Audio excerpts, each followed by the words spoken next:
I wanted to ask, actually, as now someone who's worked directly with s1mple, and obviously you knew him from back when he was in Flipside, when he was a much, much younger player who was very raw to the scene. I wanted to ask, actually, what he's like to work with as a player, because I know maybe some of this comes across on stream if people watch him, he does stream in English.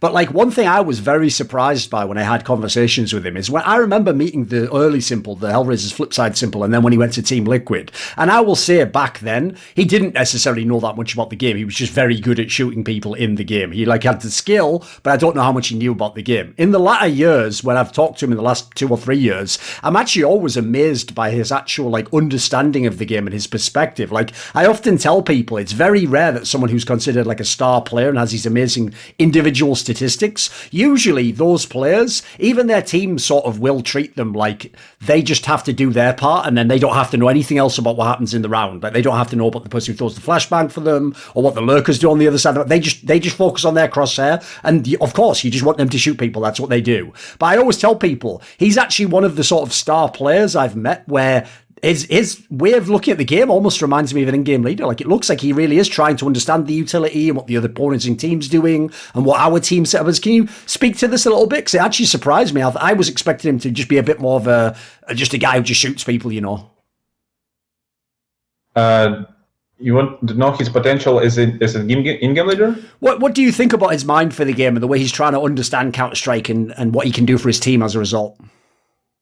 Yeah, he actually sometimes he actually gives to the team really good ideas in the mid round, but I don't think that he can be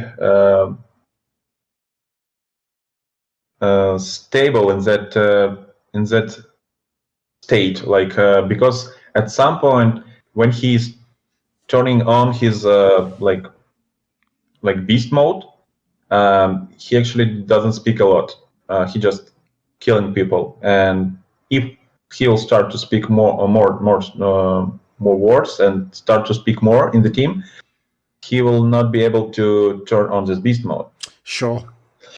And that's why he can be like second caller in the team and so on and so on. About also, I think it will be stupid not to use his strengths in the team. As I told you before, I'm trying to analyze what material do I have in the team, and then I'm trying to build something. And I know that's the skill of s1mple. He can out-aim any opponent, and that's why we're always trying to leave him alone. I mean, like trying to give him more clutch situations. Yes. So he's not entry, trying to be entry, because in that way he will get a lot of damage from nades, and he can be picked by the AWP and so on and so on. So he and Electronica, I always try to build around in that way where they will, both of them will still be alive and know all info on the map, and then they will try to win the round and the post plan and so on and so on. So in that way, CS is looking really simple when you have such players, but it's really stupid not to use these ranks for me. So, for example, trying to build like crazy structure where Electronic can't do anything, like, and be like really static, and it's not really good. And at the same time, s1mple need sometimes to turn on his beast mode, and when he's doing this, he's not a great. He can play in a great team play, and in that mode. That's why at some point the team need to work for these two guys, for s1mple and Electronic. And if we will not do this, we will not see these highlights from s1mple.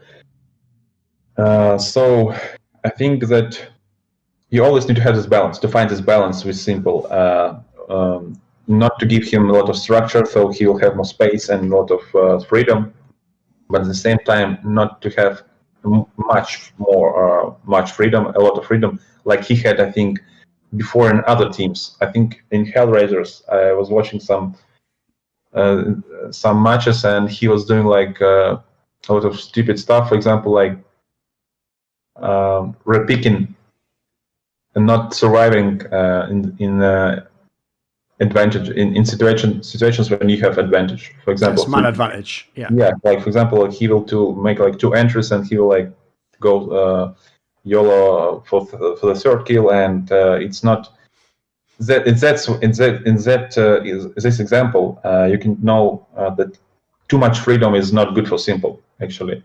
And I think he was telling the same thing at some interviews 3 or 4 years ago, that he might need to find this balance of aggression.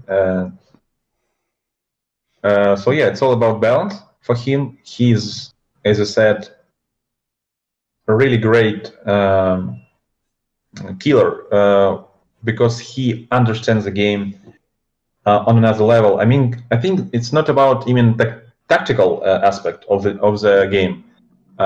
It's more about game feeling. So his game feeling is one of the best, I think, even best in the world. He knows. He just needs to know where is the opponent. Yes. So, this, if we'll use, for example, some guy like to go and check the area to know to find out where the players are standing, and then he will clutch 1 versus 3, for example. And the players need to sacrifice for this level of strength. His teammates needs to sacrifice themselves, just jump, die, and he will does his job. So the first, as I said, is his game feeling. And at the same time, you need to find the balance, not to direct him properly, to use him properly, because sometimes he actually makes mistakes as any player, and if he will do a lot of stuff that he wants, too much stuff, it will not work for the whole team. It will be like FPL, for example, and on FPL it works, but when you play against Tier 1 teams, nowadays teams, they are too good for like countering s1mple. So it's all about this balance.